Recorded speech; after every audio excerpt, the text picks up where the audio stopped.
Basically, all the parts of the game are colliding together for the first time. You could almost say the game has a life of its own at this point. So Watch Dogs is a big deal. So finally shipping the game. Well, a lot of people were happy and excited. We also got a lot of feedback, and we listened to that feedback. This time around, we're in San Francisco.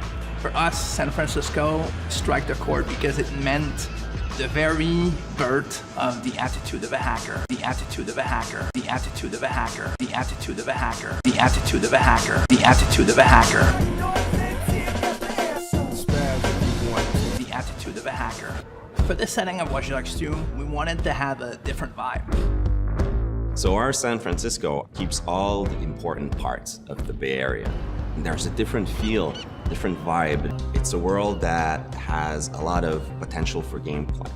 And we also have other groups of hackers The attitude of a hacker. tap into the technology that has been set up in the city. The attitude of a hacker. In terms of visual, we always try to create iconic attributes to the character so that he can be memorable and people want to play him.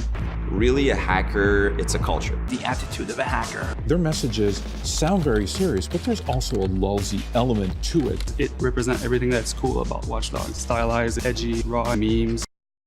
The attitude of a hacker. So there are various characters, various people inside of DedSec. Some are a bit more violent, some have more ideals, some are maybe more intellectual. But they all have in common The attitude of a hacker. they are rebellious. Edgy, raw, stylized. A lot of potential for gameplay. Pushing remote controls to its limit. I think this is a real game changer. A lot of potential for gameplay. So that's a lot of potential targets for hacking. Well, in Watch Dogs 2, we brought in a lot more toys and things to play with because we wanted to embrace the maker culture. Basically the cutting edge technology of this really cool taser. So if you want to play the game, you can totally do that. It's even got this little robotic arm that he can sort of deploy, and he can interact with things. He can unplug things and replug them and take out screws. And then the other gadget he's got is this quadcopter. First person view on it is incredible because you're just zipping through the city. It feels like you're flying.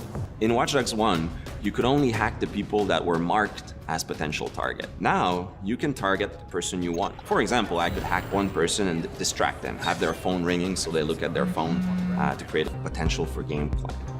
There's one thing that I really believe about Watch Dogs players is that there is no Watch Dogs player. So that means you can play a mission full gun blazing, that's the way you like to play, full stealth, or through hacking only, project The attitude of a hacker. We try to really support all players types across all different styles of play, and also allow players to combine and mash these styles and play together too.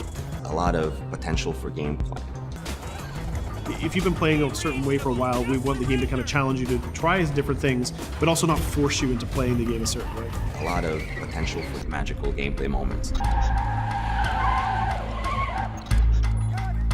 You just start to see the experience as a whole. Raw, edgy memes. This is it. It exists. In the end, there's nothing more accurate than this.